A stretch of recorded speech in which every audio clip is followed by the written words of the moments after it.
안녕하세요. 청하수입니다. 동탁 8편 마지막 편 시작하겠습니다. 여포를 본격적으로 꼬신 거는 다들 아시는 대로 왕륜이죠. 왕륜의 꼬시기, 정사에 나온 기록을 좀 보시죠. 이 왕륜이 일단 여포에게 같은 병주 출신이다라는 걸 계기로 해서 살랑살랑 접근을 했다고 합니다. 흔히 여포가 북방민족 출신 아니냐 이런 얘기에 대해 반론으로 제기되는 게 바로 이 정사의 기록이죠. 왕륜과 같은 고향이라는 거 나와 있거든요. 엄밀하게는 그냥 주가 같은 것일 뿐이지만 이 왕륜은 원래 사선서라는 사람과 은밀히 계획을 추진하고 있었는데 동탁이 여포에게 무기를 집어던졌다는 얘기를 듣고 접근을 합니다. 드디어 왕륜이 본심을 드러내자 여포는 일단 처음에는 거절을 합니다. 저와 동탁님은 그래도 부자로 지내자고 연을 맺은 사이인데 어찌 그런 배신을 할 수 있겠습니까? 왕륜, 그대의 성은 여인이 본래 혈육도 아니지 않소. 지금 생사를 걱정할 겨를도 없는데 무슨 의붓 부자지간을 따지시는 게요. 결국 이 꼬시기에 여포는 넘어갑니다. 신뢰를 만드는 세월은 수년, 수십 년이 걸리지만 그게 무너지는 건 한순간이다. 아무리 100개를 잘해줘도 하나를 서운하게 하면 돌아서 버리는 게 사람이지요. 사실 친했던 인간관계가 깨지는 게 거의 100% 이것 때문인데 우리가 완벽한 인간이 없듯 완벽한 관계라는 것도 있을 수가 없는 거거든요. 이걸 받아들여야 하는데 친구든 연인이든 부부든 동지든 그러니까 예를 들어 이 사람이 나한테 나쁘게 하는 게 30이야. 근데 좋게 하는 게 70이야. 그럼 그건 좋은 거거든요. 근데 우리는 잘해주는 70을 생각 안 하고 못해주는 30에 집착하게 돼요. 이게 인간 본능인데 이 잘못된 본능에서 벗어나야죠. 그래야 동지를 만들 수 있고 동지를 유지할 수 있고 또 그래야 대사라는 걸 도모할 수 있다. 보통 보면 동탁이 선 배신을 먼저 배신을 하는 경우는 거의 없거든요. 대개 배신을 당하죠. 여포가 동탁 시녀 연애 건이나 극 던진 거나 이런 일부의 아쉬움, 30의 아쉬움을 묻고 70에 잘해줬던 기억을 되살려 그냥 동탁에게 계속 남았다면 근데 깨지지 않는 동지를 만들고 대사를 도모하려면 그래야 하는 거거든요. 그걸 못했죠. 결국 이게 바로 그릇이다. 근데 동탁에 대해 그를 옹호하는 분들, 동탁의 만행과 그 성격이 사관들에 의해 상당히 왜곡되었다라고 보시는 분들이 가장 크게 그 근거, 그 왜곡의 떡밥이라고 부를 수 있는 것들이 있어요. 그게 이제 바로 지금부터 나오는 이 왕륜 플러스 여포의 동탁 제거 과정에서 보이는 당시 정황에 대한 그 기록의 파편들인데요. 이런 기록이 보여요. 굉장히 괴이한 기록인데 후한서 그리고 영웅기에 보면 어떤 이름 모를 사람이 당시 장안 성내에서 여, 한자 여자를 배, 배 있지 않습니까? 배 포자죠 이게. 그러니까 여자를 이렇게 그 배에다가 이렇게 써놓고서 그걸 등에다 이렇게 둘러매고 길거리를 돌아다니며 포입니다, 포입니다 라고 노래를 했다는 거예요. 이 기록이 남아있어요. 영웅기에 보면 해당 인물이 웬 도사라고 표현이 되어 있는데 이 포에다가 쓴 여자, 여포란 얘기잖아요. 그거를 동탁이 심지어는 직접 보여주면서 그 앞에서 포입니다, 포입니다 이런 노래를 직접 불러줬다고 나와요. 근데 이걸 동탁이 눈치를 못 챘다는 겁니다. 그리고 당시 장안 성내에서 이런 노래가 사람들한테 불리웠다고 해요. 천리초가 푸르고 푸르나 열흘 뒤를 점쳐보니 살지 못하겠구나. 이 천리초라는 게 동탁이에요. 이 동탁이 한자로 요거거든요. 동탁. 이 천리초라는 이 세 글자 요걸 합치면 이제 동자가 되는 거거든요. 그렇지 않습니까? 그 다음에 이제 열흘 뒤 요거를 이제 요 세 개를 또 합쳐보면 이 탁자가 돼요. 이렇게. 그러니까 이제 요 말이 이제 동탁을 얘기하는 건데 결국 해석을 해보면 장안 백성이 당시 부른 이 노래는 동탁은 푸르고 푸르나 얼마 살지 못하겠구나 이렇게 되는 거죠. 실제로 이게 기록에 남아있는 것들인데 일단 두 가지죠. 포 뒤집어 쓰고 여포의 모반을 알리려고 한 그 무명의 사람, 즉 이 얘기는 동탁이 제거당하지 않기를 바라는 사람이 있었다는 거죠. 바랬으니까 그런 짓을 했겠죠. 근데 그 동탁이 계속 살기를 바랬던 사람이 뭐 대단한 지위가 있거나 이러면 동탁한테 대놓고 이야기를 했을 텐데 그러지 않고 무서워서 그냥 여자라고 쓴 포를 뒤집어 쓰고 왔다 갔다 하면서 눈치채주기를 바랬다는 거 아닙니까? 그러니 무명의 도사라고 한 사람은 그야말로 이름 없는 민중이었을 테죠. 그리고 백성들이 노래를 불렀다. 이 노래도 좀 심상치가 않아요. 동탁이 푸르고 푸르나 더 이상 살지 못하겠구나. 근데 푸르다는 거는 이게 보통 나쁜 사람한테 푸르다는 표현을 써주나요? 푸르다는 표현을 그것도 2번이나 쓰고 있어요. 푸르고 푸르나. 푸르다는 건 보통 좋은 사람한테 쓰는 거죠. 뭐 덕야 청청 이래서. 오히려 세태에 때묻지 않고 자신만의 옳은 길을 가는 사람한테 참 사람 올곧고 푸른 소나무 같구만 뭐 이런 표현을 쓰는 거 아닙니까? 근데 당시 백성들이 이런 노래를 불렀다는 거예요. 괴이하죠. 이건 누가 봐도 누군가가 우리 동탁님을 해하려고 하는데 그게 너무 안타깝다. 오래 더 살지 못하는 게 그게 너무 안타깝다. 이런 노래 아닙니까 이거는. 이게 정말 사서에 기록된 대로 동탁이 대짐승이면 노래 가사가 이렇게 안 나왔겠죠. 그것보단 웬 짐승, 금수, 야생 맹수가 드디어 가는구나. 잘 가라. 됐다. 뭐 이런 노래를 불러야 할 텐데 우리가 흔히 알고 있는 짐승 동탁에 대한 묘사라고는 이 푸르고 푸르다라는 게 너무 안 맞죠. 이건 마치 제가 예전 시간에 했던 그 궁예가 절벽에서 마지막에 차마 뛰어내리려고 했는데 뛰어내리지 못하고 그 한해 그냥 서서 최후를 맞이했을 때 백성들이 서서 굳어버린 궁예의 머리에 백성들이 스스로 만든 황금관을 씌워줬다. 이 민담 있지 않았습니까? 좀 약간 좀 그걸 떠오르게 만드는 그 부분이에요. 궁예도 비록 극소수 관점이긴 하지만 왕건 같은 지역별 호족이 뭡니까? 지역 이권을 독차지하는 토들이죠. 철저하게 민중으로부터 성장한 궁예가 반호족적 정책을 펴다가 호족들 대연합에 의해 밀려나고 척살당한 것은 혹시 아닐까? 이런 가능성이죠. 가능성. 세부적인 건 제 채널 궁예그는 정말 폭군연대 영상 보시면 아주 자세히 제가 분석을 해놨는데 마치 그 궁예의 그 가슴 아픈 최후 민담처럼 이런 푸르다는 노래가 있었다는 걸 보면 혹시 동탁도 약간 그런 건가? 동탁도 집안이 한미한 집안 출신 아닙니까? 뿌리 깊은 호족 출신이 아니고 아버지가 겨우 하급관리로서 집안 터전을 잡았던 그런 사람인데 본인 스스로가 무력이 엄청나게 뛰어나게 갈고 닦았고 자기 자신의 힘으로 숱한 전투와 무공을 통해 그 자리까지 올라가는 사람이죠. 완전 버려진 자식으로 진짜 밑바닥에서 치고 올라간 어떻게 보면 우리 역사 최초의 순수하게 민중 출신 왕이라고 할 수 있는 궁예하고 일견 비슷한 부분이 있어요. 완전히 같지는 않지만. 기본적으로 어떤 세력은 자기랑 같은 출신을 좋아하기 마련. 한미한 출신인 동탁을 처음부터 안 잊고 했을 것이다. 기성호족들이. 동탁이 무수하게 그들에게 손 내밀려고 했었던 노력 말씀드렸는데 어쩌면 동탁은 기존 기득권, 온갖 이권을 독차지하고 있던 호족 세력과 갈등을 한 거고 후일 승자가 된 호족 세력들이 특히 나중에 천하를 잡는 사람들이 한결같이 동탁하고 개인적인 원수들이었거든요. 오나라 손씨 가문의 손견, 동탁하고 철천지 원수였죠. 동탁을 차명시키려고 했던 최후의 승자는 아니지만 한때 천하 최강자였던 원소 말할 것도 없고 조조도 동탁하고는 완전 각을 세웠었잖아요. 유비 역시 반동탁 연합에 참가했던 사람이죠. 나중에 천하를 잡게 된 모든 사람들은 한결같이 철저하게 반동탁 노선을 폈던 사람이란 걸 확인할 수 있습니다. 이게 단지 우연인가? 어쩌면 당대 기득권 호족들은 자신들에게 안 잊고 올 만한 정치를 했던 동탁을 대증오했고 그래서 나중에도 철저하게 정책적으로 반동탁 노선을 취했던 원소, 조조 이런 사람들이 호족들의 전폭적인 지원을 얻어나갈 수 있었다.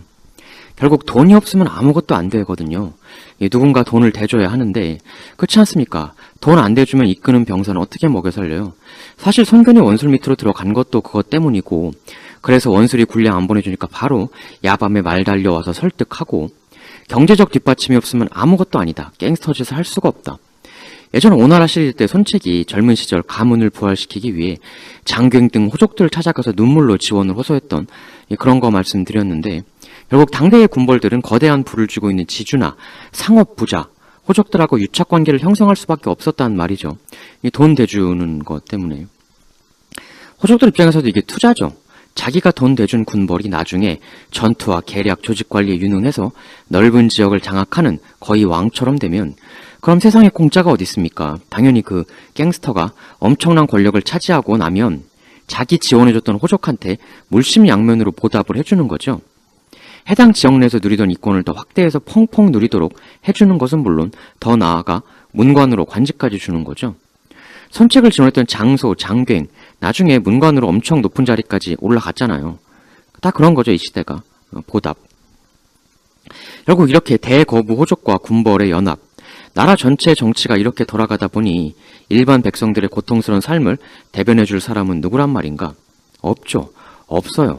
모든 건 기존 거부 대호족들 중심의 정책만 펼쳐질 수밖에 없게 되고, 그러면 당대 무명의 백성, 장안의 여러 시민들이 동탁 제거 음모를 알리려 하고 안타까워했다. 그러면 지나치게 팬과 권력과 부에 힘을 쥔 호족들이 아닌 민중들을 위한 개혁 정치를 혹시 동탁이 시도했었던 건 아니냐? 다만 그들은 펜도 못 쥐고 있고 사설을 쓸 권한도 부여받지 못하고 동탁한테 그런 음모를 정식으로 이야기해줄 관직 자리 위치에 있는 것도 아니고 해서 비유적으로 어떻게든 동탁을 지키기 위한 그런 미약한 알람의 움직임을 했지만 결국 힘이 부족했다. 이건가? 그럼 이게 되려면 최소한 동탁이 뭔가 정책을 실시했고 그 정책이 아마도 그랬을 가능성이 있다. 이런 걸 추정이라도 할 수 있는 기록이라도 있어야 하잖아요. 근데 동탁에 대해 지금 남은 기록이라는 게 뭐 죄다 뭐 무슨 재물을 털었다, 능묘를 도굴했다, 처형 남발을 저질렀다, 뭐 하여튼 죄다 만행 기록만 많아서 딱은 한두 개 정도 있는 것 같아요. 아마 그 지금까지 말씀드린 그러한 그 반호족적인 게 아닐까 싶은 그런 정책적 움직임이 조금 있는데 그건 뒤에서 얘기를 드릴게요.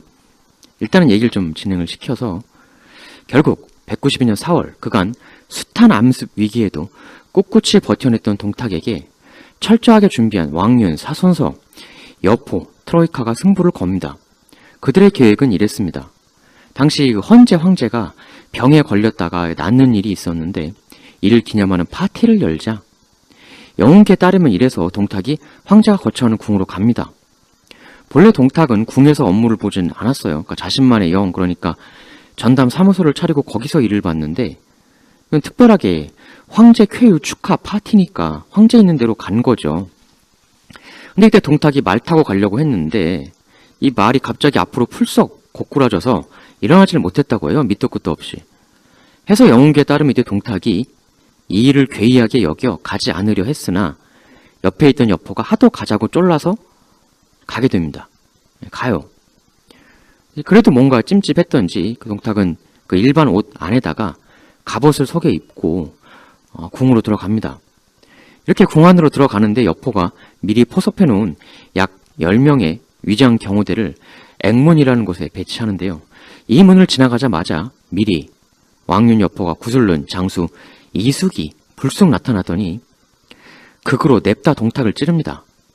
그러니까 동탁이 속에 갑옷도 입었고 해서 일단 이 일격에 목숨을 잃지는 않았는데 사서에 따르면 이때 다급하게 절규하죠. 여포야, 여포야 어디 있느냐. 이때 이 소리를 듣고 여포가 불이 나게 달려옵니다. 자신을 구하러 온 줄 알고 상처 속에서도 반색하는 동탁에 대해 여포는 얼음장 같은 표정으로 이렇게 말하죠. 동탁, 너를 토벌하라는 천자의 조서가 있으셨다. 이게 바로 협천자의 무서움이죠.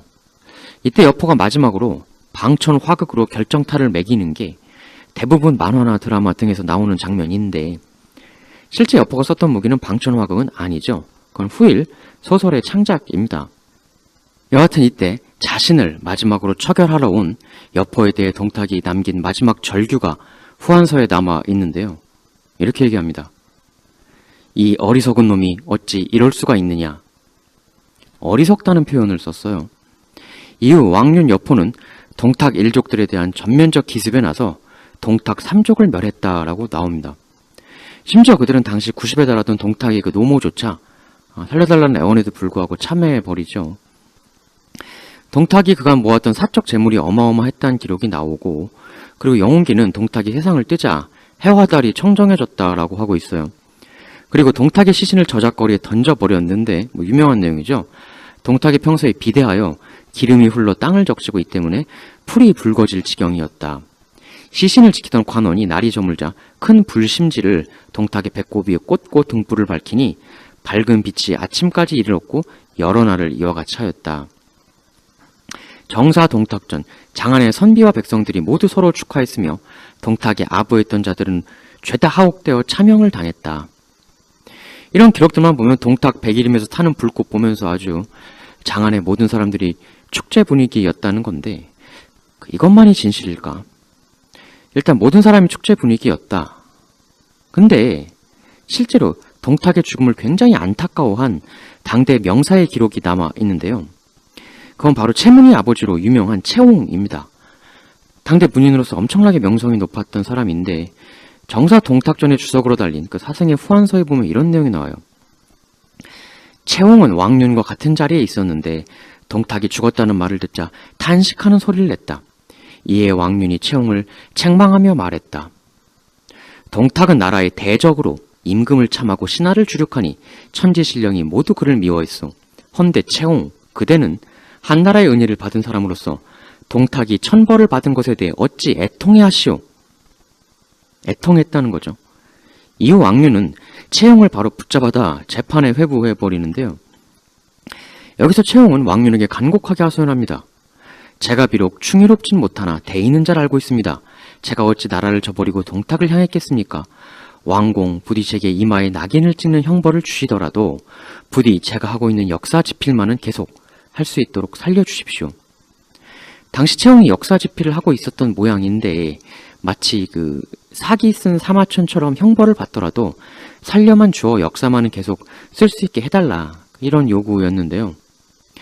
헌데 역시 같은 문인이었던 왕륜은 매우 매몰차게도 이 말을 단칼에 거절하고 채용을 처형해버리자고 소리를 높입니다.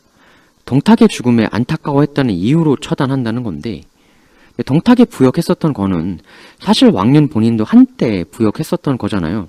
부역했다가 배신한 건데 이에 채용이라는 훌륭한 문인을 잇는 것이 안타까운 주변의 신료들이 새로운 초권력자가 된 왕륜에게 간절히 그를 살려달라고 간언하는데요. 이때 굉장히 의미심장한 이야기를 왕륜이 토해내요. 이렇게 말을 합니다. 옛날 한무제는 사마천을 죽이지 않아 한무제를 비방하는 글, 즉 사기를 써서 후대에 전해지게 했소. 이제 바야흐로 나라의 기운이 한창 쇠약해져 가는 마당이기에 채옹 같은 간신이 살아남아 어린 황제 폐하의 곁에서 제멋대로 역사를 집필하도록 내버려둘 수 없소. 반드시 채옹은 제거되어야 하오. 결국 이래서 왕륜은 고집스럽게 채옹에 처형을 강행합니다. 하여 세상을 떠요, 채옹이. 그러니까 왕륜은 채옹이 역사를 쓴다면 뭔가 왕륜 자기에게 불리한 걸 쓸 수도 있다. 그러니 제거해야 한다. 사실 툭 까놓고 말해 지금 이게 이 얘기거든요. 동탁을 제거한 후 왕륜이 역사에 자신이 어떻게 기록되느냐를 굉장히 신경을 썼다는 얘기고 그래서 채용을 참하는 거라고 대놓고 말하고 있거든요. 이 기록은. 이렇게 역사 기록에 신경을 쓴 왕륜이니까 채용을 없애고 나서 동탁에 대한 기록을 남길 때 당연히 굉장히 개입을 많이 했을 거라고 볼 수밖에 없죠. 자기한테 불리하게 쓸 일말의 가능성이 있는 채용 그냥 제거해버리고. 여튼저튼 그래서 우리는 이 왕륜이라는 사람을 후한의 마지막 충신처럼 지금 다들 알고 있잖아요. 그렇게 사서에 남아있으니까. 그리고 왕륜이 없앤 동탁을 천하 포악한 놈으로만 알고 있고. 근데 이렇게까지 역사 기록에 대놓고 정치적으로 개입한 왕륜 한 사람을 처형하면서까지, 그러면 대체 우리가 알고 있는 건 진짜 진실이 맞는 건가? 이렇게 되면 동탁 사후 왕륜이 동탁에 대한 일말의 좋은 기록이라도 이렇게 그 처형하고 하면서 말살하려고 했음에도 동탁 푸르구나라는 노랫말이, 그리고 또 어떻게든 동탁 그 주변 여포 주변인들의 배신을 알려주려고 한 어떤 무명 사람의 이야기, 이런 이야기의 파편이 그나마 남아있게 된 거는 왕륜 같은 엘리트 권력자들이 아닌 일반 백성들 사이에서 동탁이, 즉 글자를 알고 문맹이 아니고 펜대를 쥐고 있으며 기록의 권한을 쥐고 있는 기득권 주류들과는 달리 혹시 백성들에겐 사랑을 받았던 게 아니냐 라는 추측이 몽실몽실 피어오를 수가 있는 거죠. 이런 구도로 본다면 동탁이 그렇게 수없는 암습의 위협에 시달리고 그랬던 거는 결국 대결 구도가 짐승 동탁 대 선량한 충신 이게 아니라 한미한 집안 출신 변방의 아웃사이더 개혁가 동탁 대 기존 문벌 귀족 대지주 호족 중앙 기득권 이 대결의 구도가 혹시 아니었겠느냐. 그래서 호족들의 이권 착취에 시달리며 호족은 별장 수십 채, 첩 수백 명을 거느리며 대호화 생활을 하는 동안 숱하게 아사를 냈던 민중들이 푸르고 푸른 동탁이여 라는 노래를 부르며 그의 최후를 안타까워한 것이 아니냐. 그럼 이제 동탁이 알고 보면 백성들을 위한 개혁가였다. 근데 추측도 뭐 근거가 있어야 추측이 의미가 있는 거잖아요. 한번 근거를 쭉 나열을 해보죠. 이제 말씀드린 거죠. 사서에 기록된 동탁에 대한 긍정적인 푸르다는 노래와 무명의 백성이 동탁에게 주변의 배신을 알려주려고 막 이렇게 애쓰는 내용. 진짜 쓰레기라면 그런 동탁의 죽음을 안타까워나 막으려 하는 이런 이들이 나타날 리가 없다. 쓰레기였다면. 두 번째. 그리고 위서에 보면 동탁의 만행이라고 기록된 게 있는데 조금 의미심장해요. 이런 게 나오거든요. 동탁이 사례교의 유효를 시켜 관원과 백성 중 자식으로 불효한 자, 신하로서 불충한 자, 관원으로서 청렴하지 않은 자, 동생으로 불순한 자를 명부해줬고 이에 들어맞는 자들을 모두 처형하고 재물은 관하로 몰수시켰다. 이에 애증에 따라 서로 고발하니 백성들 다수가 억울하게 죽었다. 이런 내용이 있어요. 이거를 이렇게 보면은 야 동탁이 미친놈 이런 느낌이 드는데 사실은 똑같은 팩트도 어떻게 펜을 놀리느냐에 따라서 정말 다르게 전달된다는 게 여기서 보면 동탁이 비리 관원을 고발하라 이렇게 지시했잖아요. 근데 이거 자체는 전혀 나쁜 게 아니거든요. 근데 문제가 무고한 관원도 막 고발해서 억울한 사람이 생겼다. 이게 문제라는 거잖아요, 지금. 근데 이게 100% 동탁의 정책이 잘못된 거라고 봐야 하나. 그렇게 보면 어렵죠. 그러니까 비리 관원을 고발하라는 동탁의 정책 자체는 좋았던 거죠. 다만 그 와중에 부작용이 생긴 거죠. 허위 고발. 근데 여튼 동탁이 비리 관원에 대한 고발을 활성화하는 정책을 추진했단 말이에요. 그럼 이걸 보고 제일 열받았을 사람이 누구이겠습니까? 비리 관원이 제일 열받겠죠. 그리고 펜대를 나중에 잡은 비리 관원이 동탁 사후 무언가 역사나 그런 걸 편찬할 때 아무래도 백성들보다는 관원이니까 깊숙이 관여를 할 테니 사실 지금도 그렇지 않습니까? 저 같은 일반 시민보다는 사회적으로 지위 높고 공식적으로 펜을 휘두를 수 있는 뭐 언론의 높은 자리에 있는 분이라든가 그런 분들의 의견이 더 비중 있게 다뤄지죠. 요즘 같은 인터넷 시대도 그런데 당신은 뭐 글 쓸 수 있는 사람 자체가 적었는데 오죽했겠습니까? 비리 관원들을 고발하라고 하고 그들을 강력하게 처벌한 내용. 사서에는 이거의 부작용만 기록이 되어 있지만 사실 이거 자체는 나쁜 게 아니다. 요즘 같은 전산 시대에도 비리가 있는데 이때는 오죽했겠습니까? 특히 당시 관원이라는 게 과거 시험이 없기 때문에 관원이라는 건 전부 추천자거든요. 그러니까 죄다 라인이란 말이에요. 죄다 라인 타고 온 거예요. 근데 이 라인이라는 게 기본적으로 그 아부와 뇌물이 발생을 할 수밖에 없거든요. 그럼 그 뇌물을 써서 관원에 가면 추천을 받으면 그걸 나중에 본전을 뽑아야 하는 거니까 온갖 수단을 써서 백성을 착취해서라도 뽑아 먹으려고 하는 거죠. 되고 나면. 근데 동탁이 그런 거를 고발하라고 했고 강력하게 처벌하라고 한 건 위서에 나와 있는 내용이에요. 그럼 이 동탁의 비리 척결로 인해 처벌받은 관원들은 동탁이 너무나도 밉겠죠. 근데 결국은 동탁은 비명에 가고 차후 완전한 안티 동탁들이 정권을 잡았으니까 이 동탁의 정책은 완전 말짱 도루묵이 된 거고 그럼 그들이 다시 권력을 잡게 되고 펜대를 재차 쥐게 되었을 때 동탁에 대해 그들이 어떻게 기록을 했겠느냐. 동탁이 아부했던 이들을 모조리 처형하고는 쫓아냈다고 하니까 그럼 그 빈자리는 갑자기 빈자리가 생길 거 아닙니까? 동탁에 부역했던 사람들을 모조리 없애버리니까. 그러면은 그 자리는 결국 동탁이 쫓아냈던 비리 관원들을 다시 컴백시켜서 되채울 수밖에 없겠죠. 동탁이 자랑무도했다라는 부분도 근데 초장에 동탁이 기존 총리들한테도 손을 많이 내밀었다가 사정없이 뒤통수 배신당한 부분은 우리가 잘 살펴봤지 않습니까? 게다가 동탁은 뭐 늘 암습에 그 위협에 시달렸으니 일단 기록에 나온 것만 해도 오부, 장훈, 순유 등등이고 실제로 오부 같은 경우는 앞에서 대놓고 찌르는 거니까 이런 위협에 늘 시달리니까 뭐 적발, 처벌 이런 거를 강력하게 하려고 할 수밖에 없었던 부분도 있었을 수 있죠. 뭐 예민해질 수밖에 없는 상황이었다. 그러니까 동탁의 처벌을 잔악하게 했다는 기록들은 약간 그 궁예 관심법하고 좀 오버랩되는 부분이 있습니다.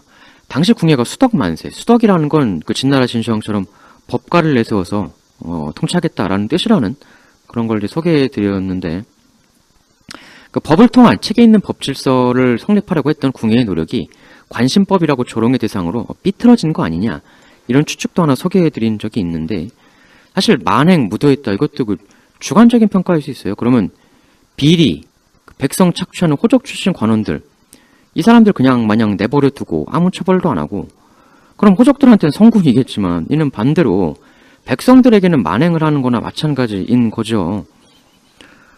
과연 무엇이 만행인가? 비리 관원을 고발하지 말라고 그냥 냅두는 게 그럼 그게 선행인 거냐? 위서에서는 그거 했다고 비판하고 있는데 그럼 그걸 하지 말라고 하는 게 좋은 정치인 거냐? 그럼 그건 또 말이 안 되거든요. 선행이냐 만행이냐 이건 철저히 자기의 처한 입장에 따라 달라지는 주관적인 것이다. 그리고 당대의 기록을 남겼던 건 대지주 기득권 그리고 그들과 친한 청류들이었다. 다만 여하튼 그들이 남긴 동탁의 기록이 너무 처참해서 짐승이 따로 없죠. 그러니까 이게 왜곡이라고 한다면 그 비리 관원 말고 뭔가 동탁이 더 정면으로 당대 호족들하고 이권으로 정면 충돌한 뭐가 있었다. 이래야 조금 얘기가 되겠죠. 그냥 비리 관원 하나만 갖고선 그렇게 어마어마한 대왜곡이 일어났다. 조금 약하지 않습니까? 또 뭔가에 더 그 기득권들하고 충돌이 또 있었느냐? 세 번째, 이런 게 나와요. 그 동탁이 화폐 개혁을 실시했다. 이런 기록이 나옵니다. 후한서, 동탁은 오수전을 폐지하고 소전을 다시 주조하는데 낙양과 장안의 그 동인, 동로 등등 구리로 만든 물건은 모조리 빼앗아서 화폐 주조에 충당했다. 이 오수전이라는 건 한나라 때 쓰였던 화폐인데 한무제 때부터 만들어져 쭉 쓰이다가 이게 중간에 한번 폐지되었던 때가 있었거든요. 근데 이제 그게 누구냐면 누구 때 폐지가 되냐면 그 유명한 왕망, 4대 역신, 망탁 조이 중에 첫 번째 그 왕망이죠.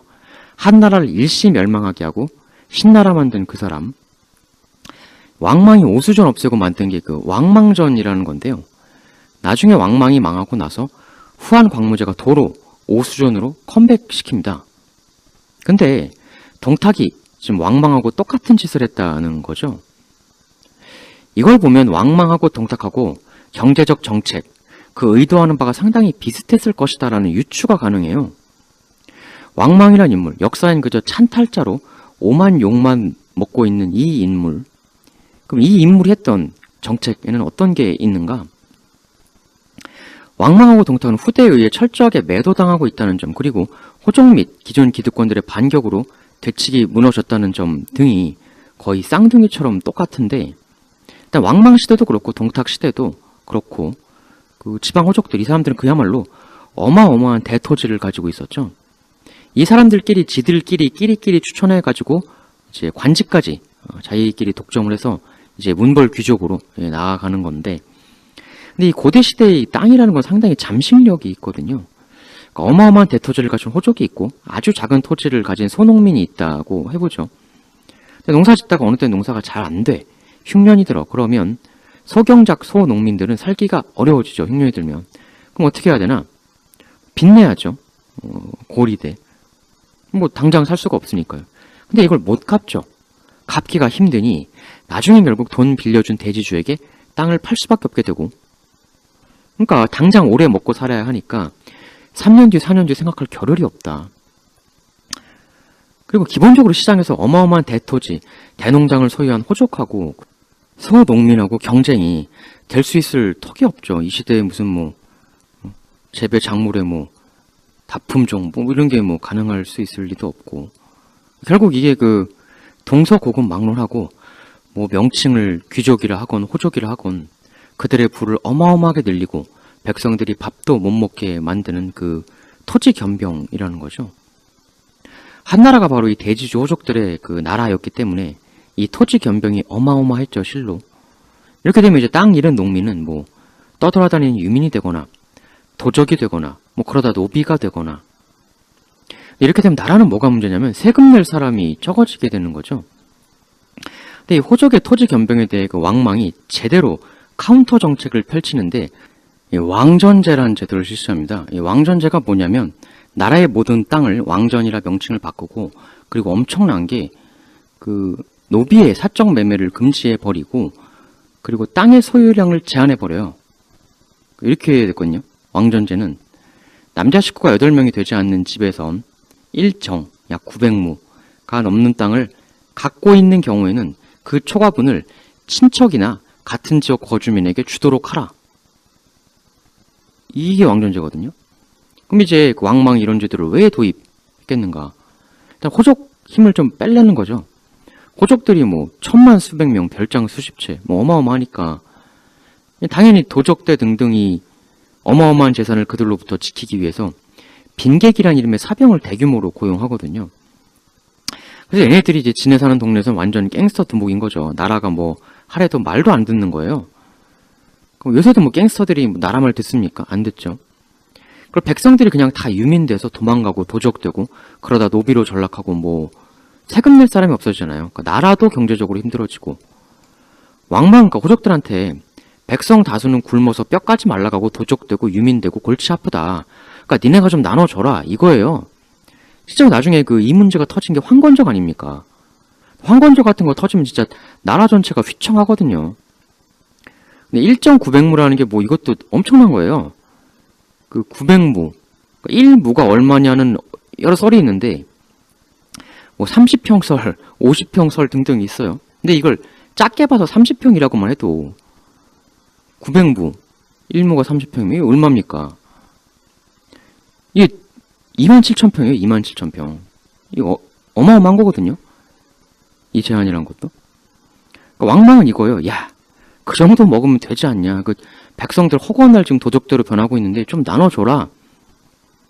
이게 컨트롤을 안 하면 그 또 외적 침입 문제도 있어요. 그 외적 침입 많은 때는 이게 계속 이렇게 그 백성들이 도적이나 유민으로 빠져버리면 이게 나라 군대도 약해지는 거거든요.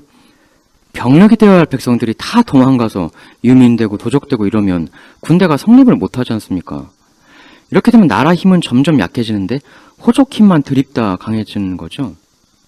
그리고 또 유민들 도적되면 그거 그래도 나라에서 잡아야 할 거 아닙니까? 근데 병력은 자꾸 줄고 도적만 계속 많아지면 이게 감당이 안 되거든요. 나중에 황건적 토벌전, 이게 지금 우리는 소설 연의를 봐서 아, 멋있는 영웅들이 못된 도적 대 황건적을 토벌하는 대활약을 펼친 멋들어진 영웅들의 삼국지 로망의 시작, 이렇게만 보는데, 이거의 실상이라는 게 방금 말씀드린 그런 메커니즘으로 해서 나라의 도적이 불어나고 나라가 그걸 이제 불어난 도적을 감당을 못하는 거예요. 이런 메커니즘으로. 근데 나라는 약해지고 호적은 드립대 지금 강해져 있는 상태니까 호적들이 자기 사병을 좀 내는 거예요. 옛다. 근데 이제 왜냐면 또 이 사람들 입장에서 황건적이 너무 그냥 설쳐서 다 휘저어 버리면 자기들도 이제 위험해지니까. 그러니까 그 영웅들의 그 멋들어진 황건적 토벌전이라는 것의 실상은 배가 너무 고파서 도적이 된. 근데 사실 도적이 뭐 되고 싶어서 되겠습니까? 대부분은. 결국은 그 백성들을 그렇게 배 줄이게 해서 도적으로 내몬 대지주 호족들이 혹은 나중에 이제 그 도적대들이 심해지니까 자기 사병을 내서 혹은 사병을 이끌 무력을 지닌 갱스터에게 지원을 해줘서, 그래서 그 들고 일어난 백성들을 다시 두드려 잡은 해서 호족 만능의 사회체제를 그대로 유지를 시키려고 하는, 사실은 그게 이제 그 황건적 토벌전이라는 것의 실체다. 이제 그런 개념으로도 사실은 볼 수가 있는 거예요. 결국 백성들을 도적, 황건적으로 만든 것도 호족이고, 그들을 도적토벌이라는 미명하에 모조리 참담하게 제거한 것도 호족이고, 물론 호족이 아니라 그 이에 대해서는 이제 환관들도 사실은 이제 문제였죠. 같이 설쳤죠. 호족 뒤따라가려고, 호족 따라가려고 지들도 그냥 온갖 나쁜 일 다 하고. 같은 이게 뭐 호족만의 그런 건 아니겠지만, 뭐 환관의 플러스 콤보도 있었지만, 여하튼 호족의 책임 정부는 없다 할 수가 없는 것이죠. 하여튼 들고 일어나게 만든 것도 호적이고 그걸 다시 잡은 것도 호적이다. 결국 그 대난리 와중에 각지에 그 들고 일어나면서 이제 막 군사들을 모으고 막 이렇게 되지 않습니까? 그렇게 해서 그 각각 일어나는 그 군벌들 세력이 비대해져서 서로 간의 그 난리 시대가 온 게 삼국지다. 삼국시대는 절대 멋있거나 로망이 있는 시대는 사실은 아니에요. 실제로 삼국시대를 거치면서 인구가 뭐 엄청나게 줄지 않습니까? 이 인구가 준 건 정말로 숱한 사람들이 기근, 전란으로 세상을 뜬 것도 있고 또 유민 도적이 하도 많이 돼서 호구 등록에서 빠져버린 것도 있고 뭐 이 두 가지의 복합이지만 어느 쪽이든 대난리라는 사실은 변함이 없죠. 말씀드리지만 삼국지는 영웅들의 로망 시대가 아니라 백성들이 처참한 고생을 했던 대갱스터 시대였을 뿐이다. 마치 중세 기사가 폼나는 영웅이 아닌 갱스터 두령의 행동대장이었던 것처럼. 근데 이제 이런 상황이라 뭐 비슷한 상황이죠. 그래서 뭐 그 이전이지만 왕망이 야 이건 뭐 도저히 안 되겠다 해서 말씀드린 그런 토지 제한 정책을 실시하니까 근데 이거를 보는 기존 대지주 호족들 난리가 나겠습니까? 안 나겠습니까? 대난리가 나죠. 결국 나중에 왕망을 무너뜨린 게 바로 호족들이었어요. 호족들 이권, 기득권자들을 컨트롤하려다가 되려 대치기로 무너진 그 역사상 수많은 권력자들의 그 전형적 모습이 바로 왕망이죠. 그리고 왕망은 그를 무너뜨린 사람들의 손에 의해, 펜에 의해 대형 무도, 처참하게 네거티브를 당한다. 이처럼 해당 패배자가 된 그 권력자가 나중에 역사를 쓰게 되는 계층의 이익을 심각하게 침해한 경우라면 그 이익 침해당한 사람이 논하는 해당 권력자에 대한 이야기를 대체 어디까지 믿어줘야 하는 게 합리적인 것인가? 근데 사실 어떻게 보면 상호간의 이익 침해의 당사자 한쪽 편이 그 침해를 시킨 사람을 이제 논하는 건데 근데 그걸 이제 역사, 사서의 기록이라고 무조건 100%다 받아들이는 거 그럼 그게 합리적인 건가? 그러니까 무조건 왜곡이다라는 게 아니라 이러한 당연한 질문을 해보자는 거죠. 이익 당사자의 한쪽 편이 쓴 기록을 어느 정도 객관적인 걸로 인정을 해줘야 할 것이냐. 근데 이런 부분에 대한 의문을 갖는 사람은 거의 없죠. 그냥 동탁 짐승, 왕막, 대형무도 끝? 만일 동탁이 왕망처럼 후일 승리자가 된 대주주 호족들의 기록자들의 이익을 심각하게 침해한 것이 있다면 나중에 그들이 쓴 동탁에 대한 기록도 한번 다시 생각해볼 여지가 생기는 거예요. 이익 침해 당사자니까. 근데 너무나 공교롭게도 그 오수전이라는 기존 화폐를 없애는 경제 개혁을 동탁도 똑같이 했다. 왕망처럼. 그리고 둘 다 똑같이 당대 펜을 준 사람들에게 처참하게 악인으로 매도당하고 있다. 동탁 역시도 왕망처럼 기존 호족들에게 과도하게 집중된 이권을 좀 백성들에게 분산시키려는 노력을 했던 걸까 혹시? 그래서 백성들이 기록을 남기진 못했지만 뭐 힘도 없고 뭐 문맹이고 뭐 이러니까 그래서 백성들이 동탁에게 푸르고 푸르다라는 노래를 불러줬던 걸까? 근데 화폐개혁을 왜 합니까 보통? 화폐개혁이 뭔가요? 뭐 다들 아시겠지만 뭐 뻔한 얘기지만 말 그대로 화폐를 바꾼다는 거죠. 기존에 A 화폐가 있는데 야 이제부터 A 화폐 못 써. 전부 B로 바꿔가서 이제부터는 B로만 사용해. 이거죠. 이렇게 되면 어떻게 됩니까? 기존 A 화폐를 가지고 있던 사람이 기존에 전부 창고나 집안에 숨겨두고 있어도 그때 뭐 인터넷 뱅킹이 있는 것도 아니니까 이제 더 이상 집에 쌓아놓은 A 화폐를 못 써. 그럼 어떻게 해요? 일단 다 들고 나올 수밖에 없죠. 들고 나와서 바꿔가야죠. 그럼 그 사람이 얼마를 쥐고 있는지가 어느 정도 드러나지 않습니까? 당연하죠. 사실 옛날 시대에 무슨 전산 세무 시스템 있는 것도 아니고 기본적으로 대지주 혹은 대상인이 얼마를 버는지 어떻게 정확히 알 수가 없죠. 어떻게 알겠습니까? 당연히 그 사람들은 최대한 숨기고 싶겠죠. 나 돈 많이 벌어 자랑해봐야 뭐 여러 가지 안 좋은 일만 생기니까 세금만 두드려 맞으니까. 근데 화폐 개혁을 하면 숨겨뒀던 돈 전부를 일단 들고 나와야 하잖아요. 뭐 정당하게 번 것일 수도 있고 당시 후한 시대엔 정당하게 안 번 것도 많았거든요. 정당하지 않게. 아까 동탁이 고발하라고 한 각종 비리, 부당한 착취 이런 걸로 근데 이제 정당하게 번 건 모르겠는데 그런 정당하지 않은 방법으로 막대하게 모은 돈 그게 화폐 개혁으로 오픈되는 게 과연 그 사람들이 원했겠느냐. 그러니까 소위 말하는 지하경제 양성화, 요즘에야 다른 이유도 있겠지만 화폐개혁이 이 당시 화폐개혁 왕망도 그렇고 동탁도 그렇고 숨어있는 돈 양성화시켜서 돈을 좀 어둠 속에서 끄집어내서 돌리겠다는 거죠. 돈이 자꾸 이제 호족들한테만 쌓여가고 호족들한테만 숨어가니까 호족만 거대해지고 나라는 개털돼 가니까 그것도 좀 보완하고 끄집어내서 좀 해보겠다. 근데 이 화폐개혁이라는 게 성공하기가 되게 어려워요. 일단 만일 화폐개혁이 있을 것 같다 그러면 그 어마어마한 화폐, 돈을 숨겨둔 대호족들이 어떻게 할까요?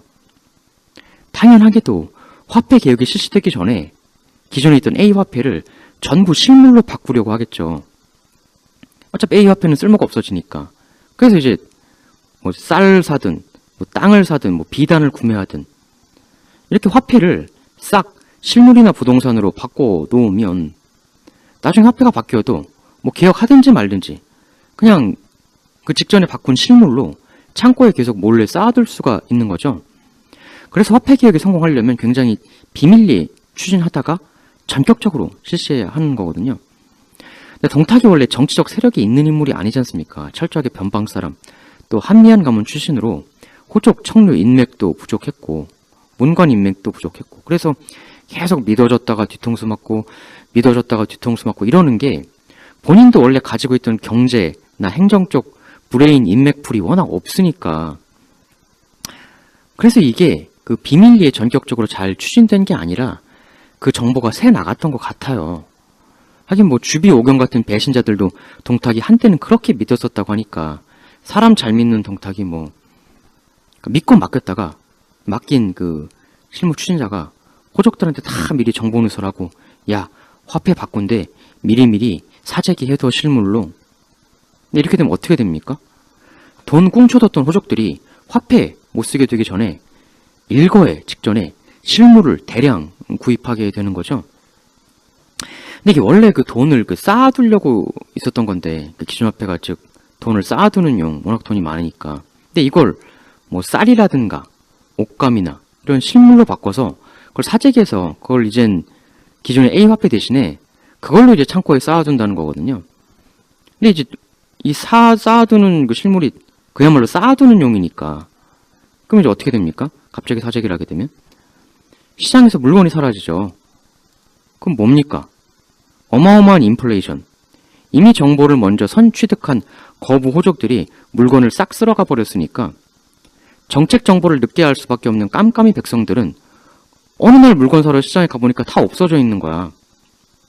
그래서 기존에 100원이면 사던 걸 이젠 10만원 줘도 못 사는 대인플레이션. 실제 정사에 보면 이렇게 나와요. 이에 돈의 가치가 떨어져 물건이 귀해져서 곡식 한 곡이 수십만 전에 이르게 되었다. 근데 이 호족들이 싹 걷어간 실물들, 이게 아까도 말씀드렸지만 그냥 화폐 대용으로 그냥 몰래 쌓아두려고 하는 거기 때문에 이걸 나중에 돼서 굳이 풀 필요가 없거든요. 그러니까 시장에서는 그 물건 품귀 현상이 벌어지고 일반 백성은 갑자기 영문도 모르는 상태에서 물가가 전격적으로 황당하게 오르니까 이렇게 되면 호족들은 어차피 물건 확보 다 해뒀겠다. 이제 배짱이죠. 신화폐나 안 받아 신화폐 고사작전을 쓸 수도 있는 거고 하기에 따라서. 근데 상황이 이렇게 되면 백성들은 당시에 무슨 인터넷이나 뉴스 프로그램이 있는 것도 아니고 앞뒤 사정을 모르니까 야 동탁 저놈이 정권 잡으니까 갑자기 물가가 뛰네. 갑자기 살기 힘들어졌네. 동탁을 욕하게 되는 거죠. 사실 동탁이 호족들의 지나친 착취적 독점 기득권을 깨려고 들고 나온 정책인데 그건 생각지 않고 그냥 결과적으로 물가가 올랐다 해서 동탁 나쁜 놈. 또 뒤에 그 호족의 지원을 받는 자칭 청문하는 선비들도 열심히 언론 플레이를 하는 거죠. 야, 저 동탁 저거 동탁이 정권 잡으니까 경제가 무너지고 백성이 더 살기 어려졌다 이런 식으로 막 이제 펜을 휘날리면서 이제 언론 플레이를 막 하는 거죠. 근데 사실은 이게 또 맞는 얘기도 있으니까 일단 살기 어려워진 건 맞으니까 그거는 맞죠. 동탁의 정책 실패죠. 사실은 동탁의 정책 실패이기도 하고 그것도 인정을 해야 되고 그렇지만 그 근원적 원인에는 분명히 호족 때문이기도 한 건데 호족은 이 그 책임에서 쫙 빠져나와가지고 동탁만 모든 책임을 떠넘기는 그 언론 플레이. 다 동탁 때문이야. 표면적인 것만 봐서 그냥 동탁이 정권 잡아서 이렇게 된 거다 라고 이제 하게 되는 프레임 형성이 되고, 그렇게 되면 이제 백성들마저도 거기에 이제 넘어가서 열렬하게 동탁을 욕하는 것에 이제 가담을 하게 되는 거죠. 같이 동탁을 욕하게 되는 거죠. 결국 이렇게 되면 유일하게 지지해줘야 할 계층인 백성조차 등을 돌린다. 귀결은 동탁 몰락이죠. 마치 왕망처럼, 마치 궁예처럼. 그러니까 호적 같은 이런 그 기득권이라는 게 겨우 정치적 정권 한 번 뺏었다고, 그들이 뺏겼다고 자신이 누리던 걸 수백 년간 호락호락 내줄 세력들이냐, 호적이. 절대 아닌 거죠. 그러니까 정치로 모든 걸 다 커버할 수는 없거든요. 그러니까 모든 걸 다 컨트롤하기는 참 어려워요. 근데 사람들은 의도 이런 거 생각하지 않고 드러나는 결과만 나쁘면 일단 눈앞에 보이는 게 저 사람이니까 쟤 때문이야 라고 이제 욕을 하게 되니까, 그렇게 여론몰이 해나가면서 뒤에서 몰래 씩 웃는 세력은 언제나 늘 따로 있다는 거죠. 사실 이런 정치의 특성을 매우 영리하게 이 판에서 잘 활용한 사람이 바로 원소입니다. 자기랑 같은 대호족들 그리고 백성들을 잘 자극해서 모조리 동탁으로부터 등을 돌리게 만드는 그 네거티브 언론 플레이를 앞장서서 기획하고 이끌었던 게 바로 이 원소입니다. 실제로 원소가 이런 연설을 하는데요. 적신 동탁은 한시의 힘이 약해진 틈을 타 군사들을 이끌고 들어와 멋대로 황조를 넘어뜨리고 짓밟고 진나라 땅으로 천도하고 황궁 신하들을 잔혹하게 베고 블라블라. 여기서 이제 옛 진나라 땅으로 천도한다는 건 그 장안으로 간다는 건데, 근데 그냥 장안으로 천도한다고 하면 되지 왜 하필 진나라라는 걸 들먹이는가. 기본적으로 진나라가 황제 중앙 집권, 그러니까 우리 기본 상식과는 달리 오히려 그 황제가 법가를 좋아했고 지방 토 호족들이 육아를 좋아했다는 말씀 드렸죠. 왜? 모든 걸 법으로 한다. 이건 각 지방 세력가들의 재량권을 박탈한다는 의미고, 이건 뭐 나라의 부가 어디로 가는가 등등을 좌지우지하게 되는 엄청난 의미가 있다는 말씀을 드렸죠. 그러니까 이 진심하게 세운 진나라가 바로 이 각 지방에서 난립하는 바로하는 호족들을 억누르고 황제가 중앙에서 법으로 다스리는 나라를 이상형으로 한 거였고, 그리고 그 한나라는 바로 그러한 그 진나라의 안티체제로, 즉 호족들의 권익을 보장해주고 그들의 지지를 힘입어 만들어진 나라. 유방의 약법 3장, 법 3개만 남기고 다 없애라. 이건 지방 호족들의 재량권을 보장해주겠다라는 호족 우대 정책이었다. 맘대로 해라. 재량권 보장해주는 게 네 지역에서 이권 네가 다 해먹어라. 대신 나한테만 좀 충성해줘. 이거죠. 그러니까 굳이 원서가 동탁을 욕하면서 진나라를 언급하는 건 바로 동탁이 한나라의 기득권 호족들, 그들의 기득권을 박탈하려 했던 진시황 같은 정치 체제를 동탁이 하려고 하고 있다라는 이미지 메이킹을 하는 전형적인 그 정치적 네거티브죠. 해서 호족들, 기존 기득권들이여 반호족 진시황을 꿈꾸는 동탁을 쳐부수기 위해 나 원소에게로 와라. 동탁은 우리 호족들의 권익을 마구 빼앗아갈 놈이다. 동탁이 또 호족 가문이 아니니까 아무래도 사람이 자기가 살아온 그 계층을 위해 나중에 관록자가 돼도 자기 출신 계층을 위해 정치를 하는 게 일반적이죠. 아닌 경우도 많이 있습니다만 보통은 이제 그렇다는 건데, 원소는 철저한 대호족 집안 자제잖아요. 근데 동탁은 한미한 출신이었다. 사서에 이렇게 나온단 말이죠. 호족들은 아무래도 자기랑 비슷한 그 대호족 집안 출신이 위로 올라가야 마음이 놓이죠. 1, 2, 4위가 왜 귀족이란 계급을 두고 주야장천, 귀족은 지들 귀족에게만 정치 참여를 허락해줬나? 신분제라는 걸 근본적으로 왜 만든 건가? 나랑 같은 환경에서 성장해 온 놈이 정치권을 가져줘야 걔가 나 같은 사람에게 유리한 정책을 펼 거니까, 그럴 확률이 높으니까 기본적으로. 1, 2, 4위를 오랫동안 억눌렀던 신분제, 이게 이유죠. 그러니까 원소는 자신과 동탁의 대결은 사실은 철저히 황제를 누구 세우냐, 새로운 황제는 자기가 밀었던 하진 하태후의 철천지 원수니까 걔가 황제 되는 꼴 원소는 그거 못 본다. 단지 이 대결 구도였던 것일 뿐인데 원소는 그 대결 구도를 철저히 다른 구도인 것으로 프레임 공작을 한 거죠. 사실 동탁도 동탁이지만 청려 대표를 자임한 원소는 뭐 그런 만행이 없었느냐. 자기 라인, 하진이 자기 라인이었잖아요. 그러니까 자기 라인 대장 없앴다고 바로 밀고 들어가서 2,000명 황관을 밑도 끝도 없이 전부 척살하라고 명령하고, 자신도 주먹을 휘둘러 사람 여러 두들겨서 세상을 뜨게 만드는 원소. 물론 동탁도 만행을 했지만 원소의 이 수천 명에 대한 행태도 엄청난 만행인데 이걸 사서는 만행이라고 기록하지 않아요. 만약 환관이면 뭐 무조건 죽여도 되는 존재인가? 그렇지 않죠. 환관은 뭐 사람 아닙니까? 환관 중에도 나쁘지 않은 환관이 있어요. 환관이 죄를 졌으니까 그래도 된다? 그럼 뭐 죄 지으면 일단 무조건 뭐 죽이면 되는 겁니까? 말이 안 되죠. 근데 원소의 이 행동을 당대 사서들은 동탁처럼 만행이라고 부르긴커녕 뭐 심지어 잘했다라는 식으로 표현을 한다던가 그 별 언급 없이 넘어가요. 완전히 그 자기 입장에 따른 서술인 거죠. 환관이 해먹었죠. 그럼 뭐 호족들은 뭐 안 해먹었냐. 오죽하면 장량이 그 하진 척결하러 나오면서 그런 말을 굳이 하잖아요. 야, 니들은 우리 환관이 더럽다고 하는데 그럼 천하에 대체 깨끗한 사람은 누구냐? 이 말을 굳이 마지막에 하지 않습니까?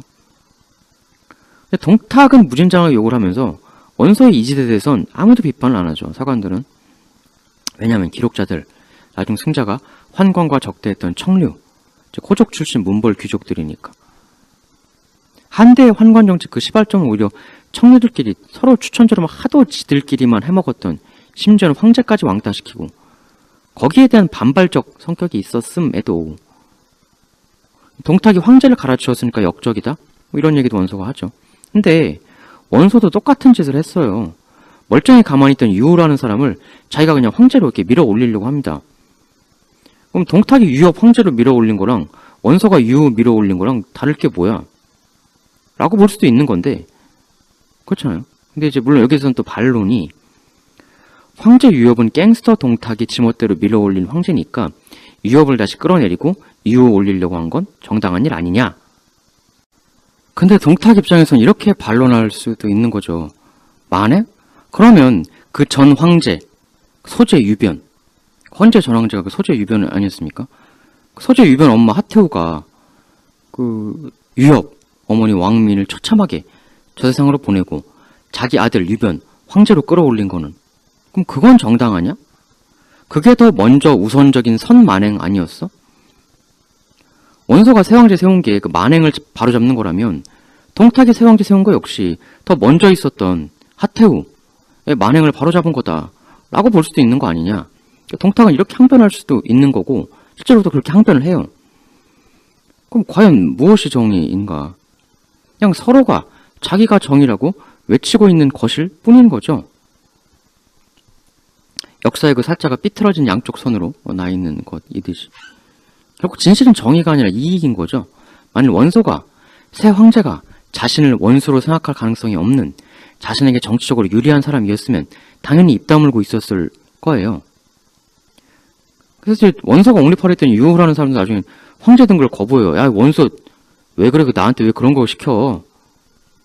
유호가 거부한 이유는 일단 원소가 동탁이 황제를 바꾸다고 욕하지만 그렇다고 그 나를 새 황제로 올리는 것도 또 바꾸는 거 아니냐. 너도 똑같은 짓 하는 건데 나를 너의 그 짓에 꼭두각시 쓰지 마라.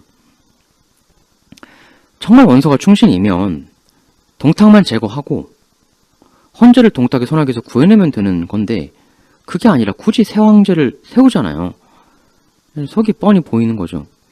나중에 얘기지만 그 유협 헌제가 이각 손아귀에서 도망 나왔을 때 어떤 분들께서는 이런 의문을 제기해요. 아니 당시 도망 나온 헌제에게 향하는 그 위치상 원소가 조조보다 더 가까웠는데 왜 원소가 황제를 확보해서 협천자를 하지 그거를 더 멀리 있던 조조한테 뺏겼냐. 근데 이런 내막을 알고 보면 원소는 헌제를 데리고 올래야 올 수가 없었던 거죠.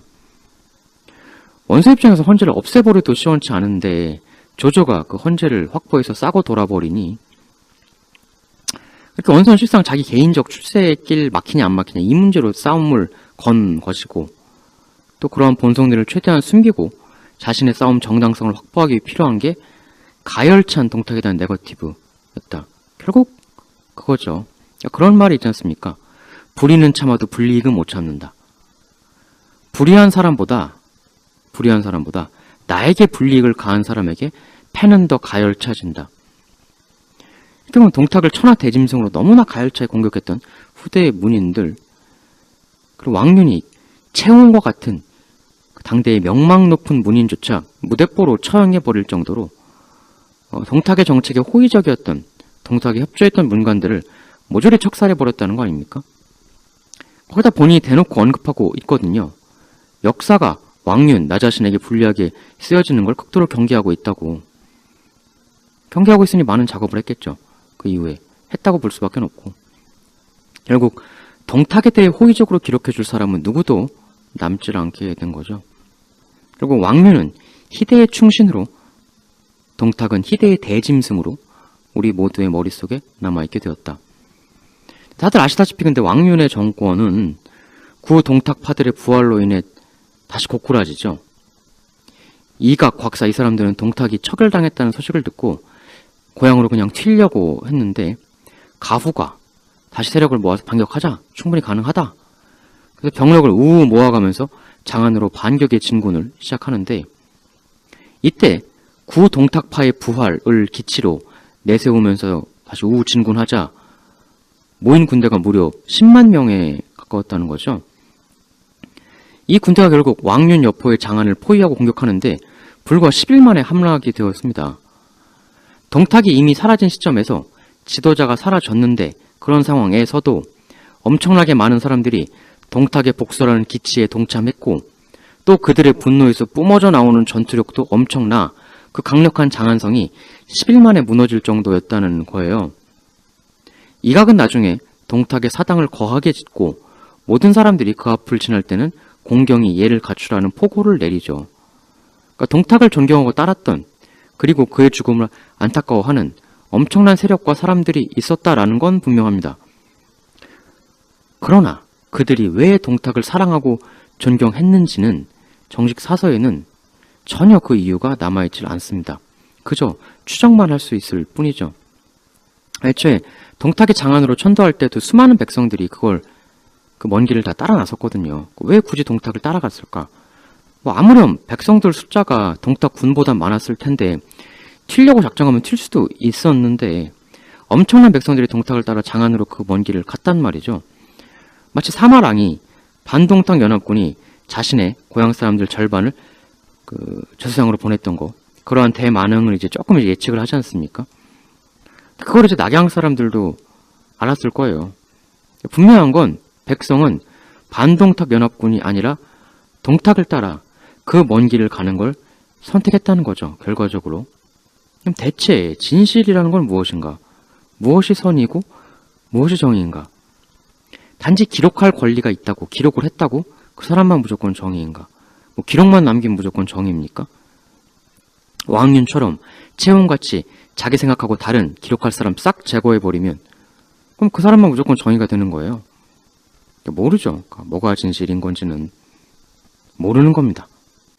근데 화폐기록 같은 경우도 사실은 그럴 수 있죠, 당연히. 그러니까 동탁이 그냥 지 갑자기 늘어나는 세력 거두려고 대책 없이 돈을 막 찍어내서 그것 때문에 인플레이션 온 거다. 이렇게 보는 게 사실 일반적인 생각이고 또 그럴 수도 있어요. 사실 알 수 없다. 뭐 정답인지. 근데 이런 말씀을 때로는 어떤 분들께서는 비겁한 태도다. 이렇게 보실 수도 있어요.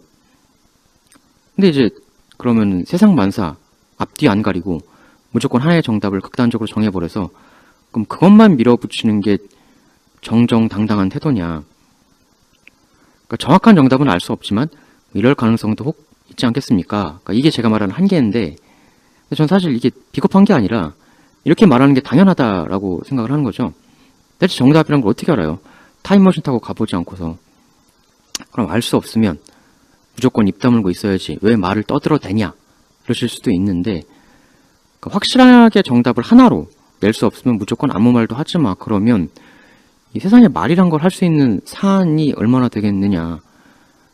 수학 문제 정도밖에 없겠죠. 그러니까 사회 전체가 인간에 대해 또는 어떤 사안에 대해 굉장히 성급하게 빠르게 그리고 강력하게 마구 결론을 내려버리는 그런 전반적인 습관 같은 게 있는 것 같아요. 그냥 누가 이거다, 저놈 나쁜 놈이다 이러면 그냥 다 우르르 몰려가서 1초도 고민 안 하고 그냥 무작정 따라가서 매도하고, 누가 최고다 그러면 역시 또 1초도 고민 안 하고 무작정 그냥 우르르 가서 최고다 무조건 찬양하고. 근데 내 자신이 세상으로부터 타인으로부터 그런 취급을 받는다고 생각을 해보자는 거죠. 그러니까 예를 들면 저 같은 경우는 취업할 때 굉장히 괴로웠는데 면접 갔는데 그런 경험 있으신지 모르겠는데 다른 사람하고 쭉 같이 면접을 보는데요. 나한테만 아무 질문도 안 해주는 거예요. 옆에 있는 딴 사람들한테는 4-5개씩 질문을 해주는데, 그러니까 이력서만 쓱 보고 별 볼 일 없는 놈이네, 물어볼 가치도 없네, 이렇게 생각한 거 아니냐는 느낌을 받을 수밖에 없었던 거죠. 그러니까 인간에 대한 판단을 빨리 내린다, 이게 우린 남에 대해서는 마구잡이로 이렇게 판단을 빠르게 휙휙 내려버리지만, 막상 내가 그런 빠른 평가를 받으면 내 20년, 30년, 40년, 50년 인생이 단 5초, 단 3초의 시간만으로 모조리 너 나쁜 놈, 너 무능한 놈 이렇게 판단 내려진다면 상당히 안타깝겠죠. 그러니까 역사의 인물들, 뭐 원소든 동탁이든 누구든 이 사람들도 인간은 인간이잖아요. 그래도 그 정도 자리까지 간 사람인데 이 사람이 그렇게 단지 미친놈이었을까? 단지 우유부단한 바보였을까? 그렇게 퉁치고 결론 내리기보단 그 사람이 처한 상황에선 뭔가 그렇게 될 수밖에 없는 그 상황이 있지 않았을까? 예를 들면 사업을 하는데 잘 안 됐다, 이거예요. 그럼 사람들은 그냥 무조건 모든 걸 그 사람이 잘못해서, 그 사람이 무능해서 그런 거라고 1초도 안 돼서 결론을 내리고 비웃는 사람들이 있어요. 근데 그렇지 않을 수가 있습니다. 내가 하면 그것보다 더 못할 수도 있는 거거든요. 내가 하면 더 바보 취급, 더 나쁜 놈 취급 당할 수도 있는 거죠. 그러니까 매사를 쉽게 결론 내리고 더 이상 추가적인 생각을 하지 않는, 자기가 안 하는 걸 넘어서 남들도 생각을 못하게 하는. 그러니까 전 그래요. 그러니까 나는 모릅니다. 전 잘 모릅니다. 이게 훌륭한 거지 나는 다 압니다, 이게 훌륭한 게 아니라는 거죠. 인간의 진실, 그 속사정은 원래 쉽게 알 수가 없는 것이다. 무조건 답을 확정하는 게 아니라 오히려 답을 확정 안 하는 게 때론 그게 진짜 지성일 수도 있다. 답을 섣불리 확정하지 않는 것, 답을 확정하는 게 지성이 아니라, 답을 정하는 게 지성이 아니라 답을 정하지 않는 게 지성이다. 그래서 제가 지금까지 말씀드린 그 동탁에 대한 반론이 정답이라는 얘기는 전혀 아닙니다. 혹시 이런 가능성도 있을 수도 있지 않을까? 정답은 아니지만. 그 동탁 시리즈는 이걸로 종결을 짓고요. 다음에는 한국사 그리고 서양사를 순서대로 좀 해볼까 해요. 한국사는 홍길동, 다들 아시겠지만 홍길동은 실존인물이죠.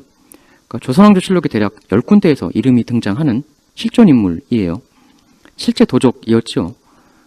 그에 대한 여러 가지 그 의문들이 있습니다. 그 의문들을 좀 한번, 실존인물 홍길동에 대해서 한번 밝혀볼까 하는데, 특히 의문이 남는 게 그의 최후, 특히 서기 1500년 이후 그의 행적에 대해서 여러 가지 설들이 많죠. 처형이 된 거냐, 아니면 탈옥을 한 거냐, 탈옥을 했으면 어디로 갔냐, 정말 율도국이라는 데는 어디냐, 거기로 간 건가? 뭐 이런 여러 가지 그 테마들. 다음 시간은 그래서 홍길동 그는 어디로 사라졌나 라는 테마로 한번 찾아뵙도록 하겠습니다. 그리고 또 그 다음 시간에는 제가 서양사 참 좋아하는데 그동안 너무 못했어요. 그래서 그 홍길동 다음엔 서양사를 한번 할 건데 어떤 테마로 할지는 홍길동 편을 마무리하면서 그때 말씀을 드리도록 하겠습니다. 서양사도 꼭 하도록 하겠습니다. 예, 그리고 또 이제 또 정말 그 감사한 분들께서는 이제 후원 하시고 싶다 이런 말씀을 좀 주세요. 그래서 정말 감사한 말씀이고, 그 방법에 대해서는 저도 좀 고민을 해 보겠습니다. 또 너무 제가 제 입으로 그걸 얘기를 하면 제가 너무 그 돈을 추구하는 사람처럼 뭐 보이지 않을까 하는 그런 좀 걱정도 있습니다. 그래서 사실 솔직히 말씀드리면 광고만으로도 굉장히 죄송해요. 그래서 그것만으로도 이미 저는 상당히 그 죄송한 마음을 가지고 있기 때문에 약간 그런 부분이 있어서 또 고민은 좀 해보도록 하겠고, 그래서 물론 후원도 좋습니다만 사실은 여러분들께서 혹시 저를 좀 도와주시고 싶으신 마음이 있으시다면, 없으시다면 안 하시면 되는 거지만 있으시다면 뭐 정말 잘 저한테 도움이 되는 건 이제 제 영상들을 좀 이렇게 널리 알려주시는 겁니다. 예를 들어서 여러분들이 하시는 뭐 SNS, 개인 블로그라든가, 아니면 또 혹시 여러분들께서 활동하시는 뭐 인터넷 카페라든가 커뮤니티 이런 데다가 저를 좀 이렇게 소개해 주시는 글을 이렇게 좀 여기저기 남겨주시면 그거야말로 저한테 진짜 엄청나게 도움이 되는 일일 거거든요. 그래서 하고 싶지 않으신 분은 당연히 그냥 저희 지금 이야기를 무시해 주시면 되시는 거고, 혹시 저를 조금이라도 도와주시고 싶으신 마음이 있으신 분들은 그렇게 좀 뭐 글 쓰는데 한 10초, 20초 정도만 이렇게 하셔가지고 저를 좀 도와주시면 정말 엄청난 제게 도움이 될 것 같다, 뭐 이런 말씀 드리고, 그 여러 가지 지금 저를 좀 이렇게 도와주시고 싶다는 말씀을 주시는 분들께는 정말 제가 뭐라고 어떻게 그 감사함을 다 표현의 말씀을 드려야 될지 모를 정도로 정말 감사를 드리고, 평상시에 저를 이렇게 좀 도와주시려고 이렇게 애쓰시는 분들이 계세요. 그걸 제가 다 알고 있습니다. 다. 그래서 정말 너무 감사하다는 말씀 정말 드리면서 다음엔 더 좋은 내용으로 보답드릴 수 있도록 최선의 노력을 다하겠습니다. 정말 대단히 감사합니다.